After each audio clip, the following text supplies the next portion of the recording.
स्वयं के भीतर ध्यान में प्रवेश की विधि बताने की कृपा करें।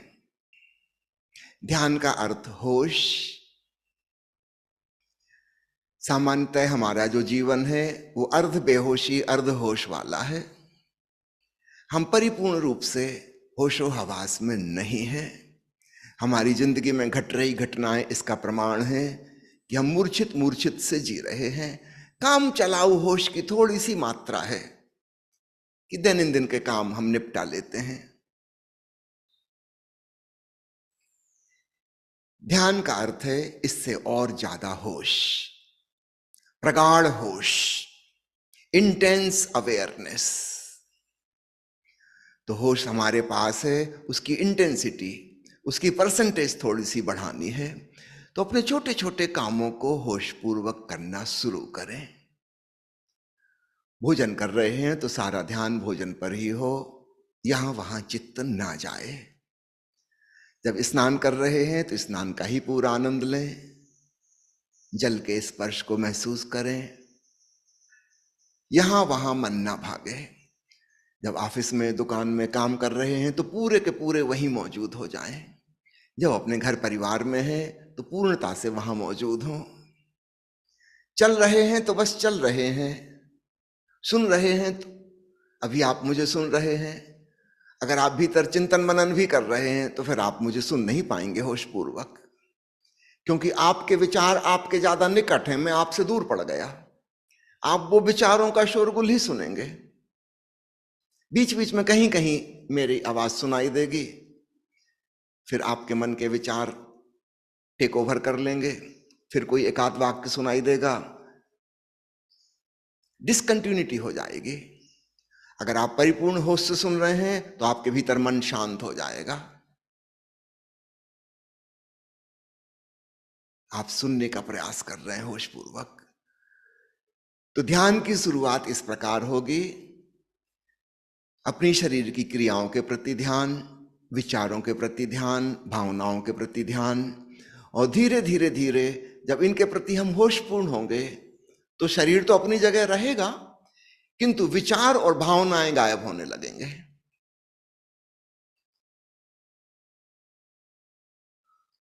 और एक विदेही अनुभूति होने लगेगी, जैसे कि शरीर नहीं है ऐसा लगने लगेगा।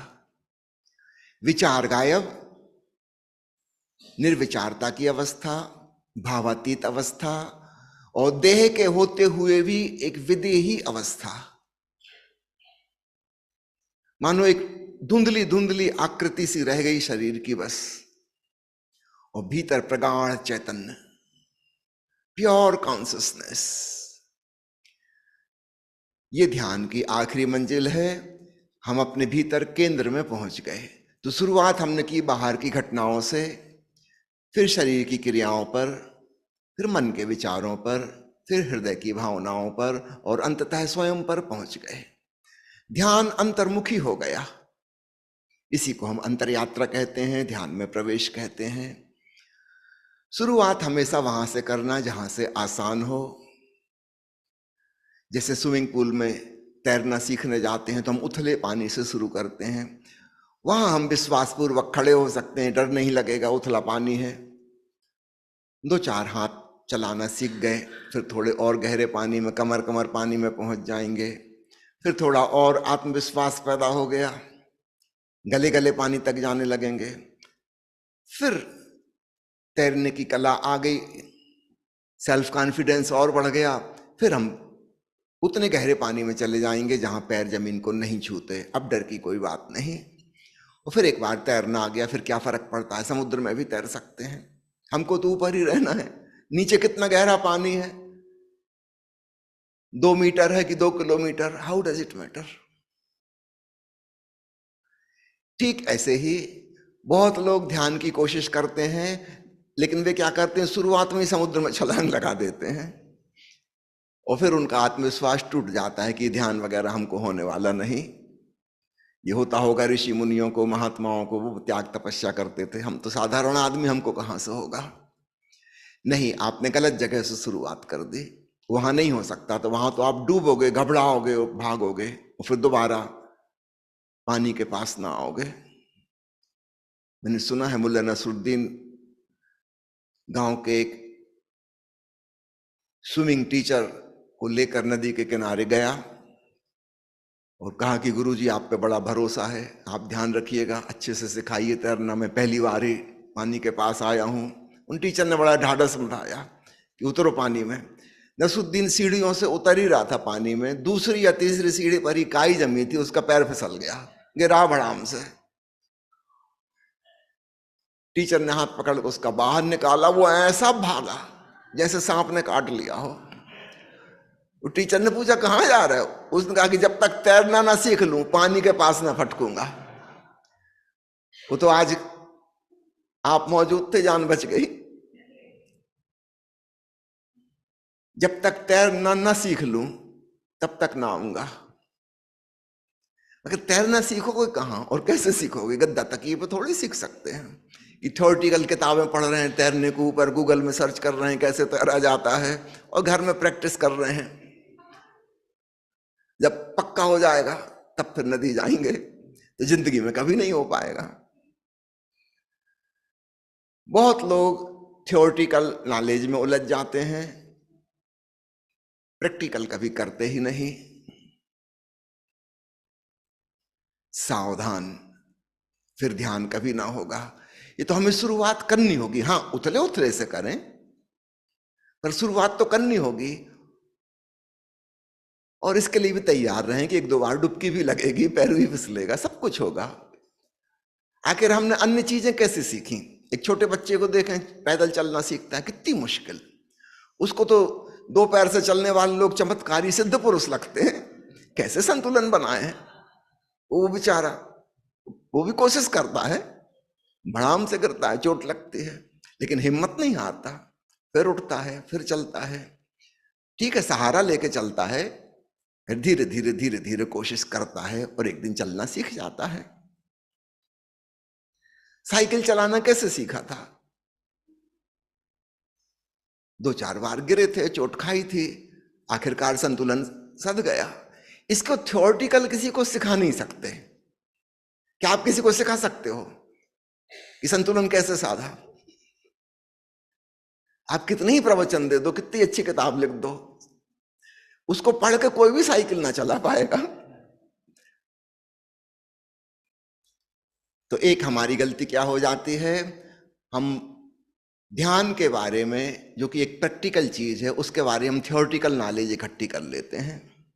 कई लोग हैं बड़े बड़े ज्ञानी, बहुत उनका ज्ञान है, मगर ध्यान उन्होंने कभी किया नहीं।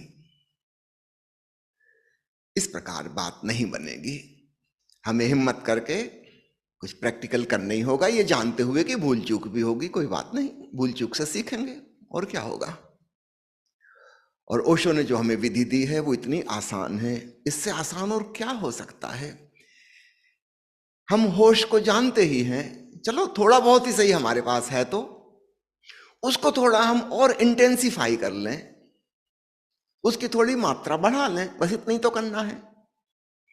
और अपनी जीवन की दिनचर्या में जगह जगह होश को जोड़ दें, सरल सरल चीजों से। उदाहरण के लिए, आराम से बैठे हैं, सुबह सुबह बगीचे में धूप सेंक रहे हैं, पंछी आवाज कर रहे हैं, मेंढक बोल रहे हैं, गौर से सुने और सुनते सुनते ध्यान लगने लगेगा। मनुष्यों से बात करते हुए हो सकता है कठिन हो, क्योंकि मनुष्यों के साथ विचार आड़े आ जाते हैं, अहंकार बीच में आ जाता है, तर्क वितर्क करने लगते हैं, वाद विवाद खड़ा हो जाता है। पंछी कुछ कह रहे हैं, आपको कोई उत्तर तो देना नहीं है, ना आप उनकी भाषा जानते, ना वो आपकी भाषा जानते, कोई डायलॉग तो होने वाला नहीं, आप सिर्फ सुन ही सकते हैं और तो कुछ करने को है नहीं। तो आप बिल्कुल निष्क्रिय जागरूकता में पहुंच गए सुनते हुए। मेढक आवाज कर रहे हैं कि रात को झिंगुर बोल रहे हैं, तो आपको तो कुछ करना नहीं, सिर्फ सुनना है। तो बड़े प्रेम भाव से होशपूर्वक सुनिए। अब इससे सरल और क्या ध्यान विधि होगी। और ये तो एक छोटा सा उदाहरण दिया, इसी प्रकार धीरे धीरे सब चीजों में जोड़ते जाइए। होश, और वो भी प्रेमपूर्ण होश, लविंग अवेयरनेस, हर चीज में जोड़ दीजिए। खाना खा रहे हैं, सब चिंता तनाव इत्यादि भूलकर बड़े प्रेम से खाना खाइए। एक एक कौर का अच्छे से स्वाद लीजिए, होशपूर्वक वर्तमान के क्षण में एंजॉय इट। और आप पाएंगे पहले से ज्यादा रस आने लगा, भोजन का बेहतर स्वाद आने लगा। और यही बात अब जीवन की हर छोटी छोटी चीज में जोड़ते जाइए, आपका जीवन बड़ा आनंदपूर्ण रसपूर्ण हो जाएगा। वही साधारण सा जीवन एक असाधारणता से ओतप्रोत हो जाएगा। और कुछ खास तो हमने किया नहीं, एक अलौकिक जीवन इसी साधारण से जीवन में छुपा हुआ है, वह प्रकट होने लगेगा। सुबह से शुरुआत कर दी, जब नींद खुली, जब पहला पहला होश आया कि नींद खुल रही है, 5 मिनट और बिस्तर पे पड़े रहे होश पूर्वक। वो जो बीच का ट्रांजिशनल फेज है, नींद से होश में आने की प्रक्रिया घट रही है, इसको गौर से देखो क्या हो रहा है, कुछ बहुत महत्वपूर्ण हो रहा है। ठीक ऐसे ही रात को सोते समय फिर एक बार रिपीट कर लेना। जब होश से बेहोशी में जा रहे हैं, हम फिर उसी अवस्था से गुजरेंगे। वो बीच की मध्य अवस्था बहुत ही अद्भुत अवस्था है, उसमें खूब गहरा होश साध लेना। धीरे धीरे धीरे कला हाथ में आने लगेगी, बीच बीच में हम गोते भी खाएंगे, होश छूट जाएगा, कोई बात नहीं। जहां याद आ गया वहीं से फिर शुरू कर दी। पीछे का पश्चाताप भी नहीं करना कि इतना समय गुजर गया, अरे अब याद आई, नहीं, पश्चाताप करने में एक सेकंड भी नहीं गुजारना। जिस सेकंड याद आ गई वहीं से फिर शुरू कर दिया। इस प्रकार धीरे धीरे धीरे ध्यान फलित होने लगता है। एक मित्र ने पूछा है कि क्या आवागमन से जन्म मृत्यु से छुटकारा ही जीवन का उद्देश्य है?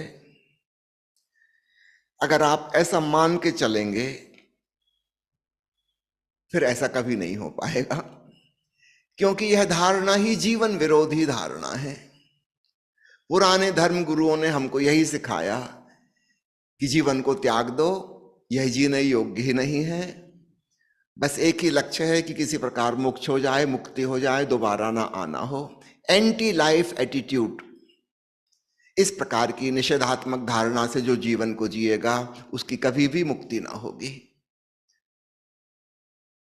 ये अटपटी और उल्टी लगने वाली बात, जो व्यक्ति बहुत लाइफ पॉजिटिव एटीट्यूड के संग जीवन को जिएगा, बहुत प्रेम पूर्वक होश पूर्वक सजगता से क्षण क्षण का आनंद लेते हुए जीवन को जिएगा,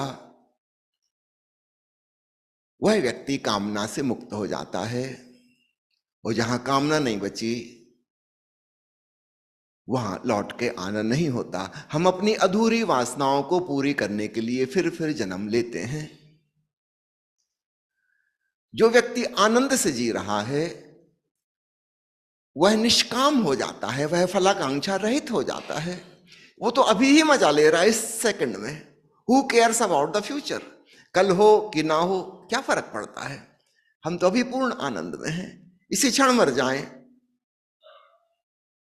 सो फार सो गुड, आगे की कोई इच्छा ही नहीं है, क्योंकि पूर्णता से आनंद को जी लिया। ऐसा व्यक्ति मुक्त हो जाता है।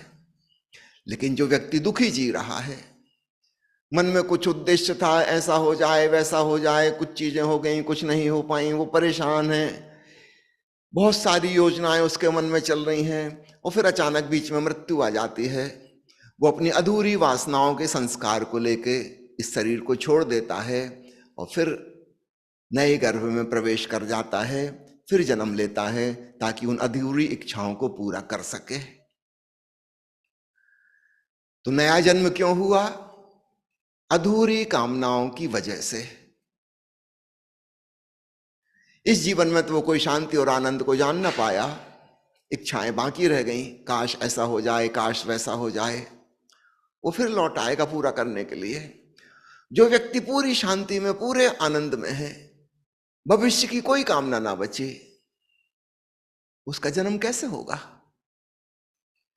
तो मेरी बात सुनने में विरोधाभासी लग सकती है। मैं कह रहा हूं जो व्यक्ति लाइफ को बहुत पॉजिटिव ढंग से जिएगा वह मुक्त हो जाएगा, और जिसने मुक्ति को भी उद्देश्य बना लिया वो मुक्त नहीं हो पाएगा। उसने तो और एक नया टारगेट बना लिया। पुराने टारगेट तो अपनी जगह थे ही दुनिया के, अब एक नया लक्ष्य और हो गया कि मोक्ष प्राप्त करना है, आवागमन से मुक्त होना है, और एक नया उलझाव खड़ा हो गया। इस बात को गौर से समझना। धन्यवाद।